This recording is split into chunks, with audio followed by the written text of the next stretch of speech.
Magandang araw sa ating mga kababayan from Luzon, Visayas, and Mindanao. Kamusta po kayo? Ito po muli ang inyong lingkod, ang Munting Tinig. So pag-uusapan naman natin dito ay ang tungkol po sa balak ni Sara Duterte na tumakbo bilang Pangulo ng Pilipinas sa 2028. What will be the implications? What will be the output or what will be the result of that such kind of pronouncement? At syempre, kung ano-ano po yung mga masasabi po natin tungkol po sa posibleng mangyari kapag siya po ay magiging Pangulo ng Republika ng Pilipinas. Ngayon, sa mga Duterte diehard supporters, kung hindi nyo nagustuhan ang aking political point of view, adi de pahala na kayo basta wala pong personalan. Meron naman po kayong sariling political point of view, ipaglaban ninyo kung sa tingin ninyong karapat-dapat ipaglaban ang kandidatura ni Sara Duterte sa 2028. Pero ang masasabi ko lang ay nagre-refer din po tayo sa mga opinyon ng mga eksperto na kung saan ay talagang makakasama sa ekonomiya ng Republika ng Pilipinas kapag itong si Sara Duterte ay manalo bilang Pangulo ng bansa. Meron pang term na ginamit dito na babagsak po ang ekonomiya ng Pilipinas sa Sara Duterte presidency. Kasi hindi naman siya magaling, 'di ba? She is not even qualified. Kahit papasabihin nating dumaan siya sa local government unit, nagiging vice mayor, nagiging mayor, o kung ano-ano pa dyan. But when it comes to qualifications and galing or skills and wisdom, wala po siya. So therefore, for us, she is not capable or qualified to become the President of the Philippine Republic dahil ang magiging kahinatnan po ng bansa pagdating sa ekonomiya ay talagang babagsak. So ibig sabihin, ang pag-angat ni Sara Duterte, yan din po ang ikakabagsak ng ekonomiya ng ating bansa. Maayon po sa ating mga nakuha na mga information, hindi po yan pananakot, no? Hindi po yan siya para magkaroon kayo ng alinlangan. Yan po ay dumaan po sa mga pagsusuri ng mga eksperto. Hindi po tayo nagmamagaling-magaling dito. Okay? So, hindi po yan pananakot, hindi po yan intimidation, hindi po yan fake news, kundi yan po ay mga, what we call this, yan po ay mga resulta ng pagsusuri. Ngayon, syempre, kung pagsusuri ay talagang dumaan po talaga yan sa pag-aaral. At hindi lang po basta-basta pag-aaral, kundi po ay talagang masusi na pag-aaral. Why?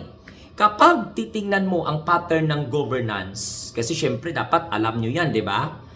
Malinaw kung saan papunta ang risgo. Okay? Very clear kung saan po dadaloy ang risk. Sapagkat ang ekonomiya ng ating bansa ay hindi lamang po nabubuhay sa GDP numbers. Okay? Nabubuhay ito, mga kaibigan, sa tiwala, at the same time nabubuhay sa kumpiyansa, nabubuhay sa rule of law, at syempre sa malinaw at predictable na mga pulisiya. Hindi po ako ang nagsabi niyan. Ini-echo ko lang ang resulta ng pag-aaral ng mga eksperto. Sapagkat noong nakaraang administrasyon, okay, na kung saan si Rodrigo Roa Duterte ang naging Pangulo, may growth sa umpisa dahil may inherited momentum. Na? Saan? Mula po sa mga naunang pamahalaan, katulad ng Aquino, katulad ng Gloria administration. Pero habang humihina po mga kaibigan, yung tinatawag po natin na check and balances, siyempre mahalaga kasi sa gobyerno natin ang check and balance, habang lumalakas po ang personalistic style, okay, of leadership, doon nagsisimula ang tinatawag na institutional erosion. So hindi agad yan nakikita sa mga headline. So pero ramdam po yan ng mga investors, ramdam yan ng market, naramdaman yan ng mundo. So ang gobyerno or governance risk, yun po ang tunay na economic risk. Kaya po, maikukonek natin na kapag si Sara Duterte ang manalo, talagang babagsak po ang ekonomiya ng Pilipinas. Dahil wala pong kumpiyansa ang tao kay Sara because at this point of time, she is not performing. Kung babalikan natin, sabi po ng eksperto ang pattern, mayroong tinatawag na dynastic expansion. No? Na kahit pa may sinasabing suporta sa anti-dynasty law, may katahimikan sa mga aligasyon ng malaking flood control projects, may confidential funds controversy sa Office of the Vice President at sa DepEd na kung saan nagbubukas ng seryosong tanong tungkol po sa fiscal discipline at transparency. Ang Vice President ngayon na nagdeklara na tatakbo siya bilang Pangulo ng Pilipinas sa 2028 ay mayroon pong tinatawag na problema in terms of accountability and at the same time transparency. Kaya mahalaga po sa ating bansa na may mataas po na utang at tuloy-tuloy na deficit. Sa isang bansa na may mataas na utang at tuloy-tuloy na deficit, hindi optional ang tinatawag na fiscal responsibility. Kailangan ito para hindi tumaas ang borrowing cost, hindi humina ang peso at hindi umatras ang mga investors. Sa education sector naman, mas may malinaw ang concern.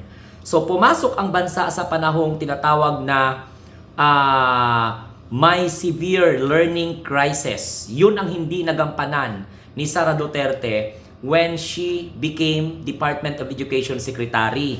Mababa ang international test losses. Kung walang coherent recovery strategy at chaotic ang implementation ng reform, humihina ang human capital. At kapag mahina ang human capital, mahina ang long-term productivity. So how come? Paano mapapalakas ni Sara Duterte kung siya pa ang DepEd Secretary, palpak na? So idagdag po pa ayon dyan sa mga eksperto, mga kamunting tinig, ang pag-anunsyo ng pagtakbo sa 2028 ni Sara Duterte habang may tinatawag na impeachment complaint at iba pang seryosong issue na kinakaharap po ng ating bansa. Okay? Kapag ang focus ay political positioning imbis na structural reform, hindi naman naintindihan ni Sara Duterte kung ano yung structural reform. Wala man siyang kaalam-alam kung ano ibig sabihin ng structural reform. Wala po siyang ka-idea dyan, mga kababayan. No? Kaya nga siyempre, ang trabaho ni Sara Duterte ngayon is mag-declare early ng kanyang kandidatura. Yan po ay hindi structural reform, kundi yan po ay tinatawag na positioning. Nag-gets po ninyo? So, ito pa, kapag ang focus ay political positioning, yun ang sabi ni Sara, yun ang nababasa po sa ginawa ni Sara Duterte, political positioning yun. Kasi alam mo kung bakit? Matagal pa ang eleksyon pero nagdeklara na siya na tumakbo siya bilang Pangulo sa 2028. Hindi po yan nagbibigay ng tinatawag na stability sa merkado or tinatawag na NM. Ang mga investors do not fear strong leadership. They fear unpredictability, opacity, and politicization of institution. So kapag ang style ng pamamahala ay nakasandal sa coercion kaysa institutional restraint, abektado po dyan mga kababayan ang role of law. So contract enforcement at policy predictability. Lahat ng mga ito ay may direktang epekto sa investment, decision, at job creation. Ang ekonomiya natin ay hindi po ganap na nakakabawi. Kaya nga po ang kalat ng panahon ni Rodrigo Roa Duterte, inayos ng Marcos administration. Okay? Kung babalik tayo sa governance style na nagdudulot ng institutional weakening hindi lang ito political issue, ito po ay tinatawag na economic risk. At kapag hindi pinansin ang risk, ang susunod na kabanata po ay hindi na simpleng babala. Kaya po yan ang sinasabi namin sa inyo na kapag si Sara Duterte ang manalo sa pagkapangulo, bababa po talaga ang ekonomiya ng ating bansa. Dahil ang nakikita po ng mga eksperto sa ginawa ni Sara Duterte na pag-declare ng kanyang candidacy as early as this time ay political positioning instead of tinatawag po na tawag nito mayroon siyang tinatawag dito ano to siya political positioning ang ginawa ni Sara Duterte. Okay? So hindi po maganda kasi nga magdudulot po ng hindi maayos. Okay? Magkaroon tayo diyan ng fiscal problem. Okay? Magkakaroon tayo diyan ng tinatawag na hindi po tayo magkakaroon ng coherent strategy or wala tayong tinatawag na long-term productivity. Can you just imagine that? Yes, magkakaroon tayo ng tinatawag na policy predictability. So hindi po na basta-basta yan. Mayroon po yung negative, tinatawag na result, yung balak ni Sara Duterte tumakbo dahil unang-una, gaganti po talaga ito siya. No? So ayan, mga kamunting tinig, napaka-importante na hindi po pagtuunan ng pansin yung political positioning. Correct? Gaya ng ginawa ni Sara Duterte. So dapat, ang pagtuunan ng pansin ay structural reform. Get it?